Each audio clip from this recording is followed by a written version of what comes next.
Companies impacted by the collapse are reaching out to Connecticut as a possible docking destination as they really scramble right now to move cargo. And Channel 3 New Haven Bureau Chief Matt McFarland is live from New Haven Harbor with those details. Matt.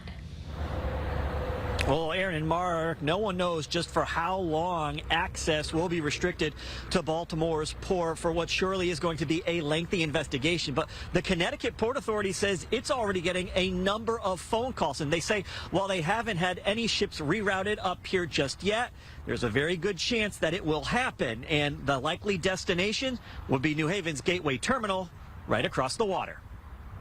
The Port of New Haven is already the second busiest port in New England, and it could soon become even busier. We're getting inquiries from Baltimore and from those who have vessels either that are at the harbor or on their way to the harbor. Ulysses Hammond, the executive director with the Connecticut Port Authority, says ships bound for Baltimore, impacted by Tuesday's tragic collapse of the Francis Scott Key Bridge, will likely first stay in the region, heading to ports in Wilmington, Delaware, or Philadelphia. Once those harbors are actually filled, we anticipate then that coming up the East Coast to Connecticut will be also an option, and those options are already being explored. And here in Connecticut, that would be New Haven's Gateway Terminal, a deep water port. It's one of those ports that can also accommodate the kind of bulk cargo that you see coming into and out of Baltimore. Gateway Terminal's parent company tells Eyewitness News, we stand ready across our East Coast port terminal network to support Maryland's and the broader region's critical international trade operations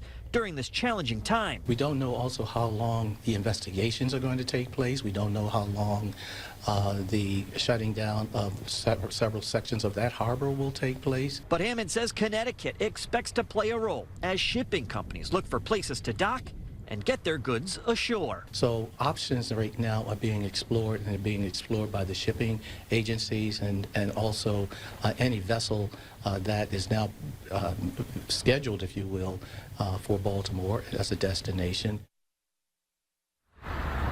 Now, Hammond, who grew up in Washington, D.C., is familiar with the Port of Baltimore and that bridge, so this hits home.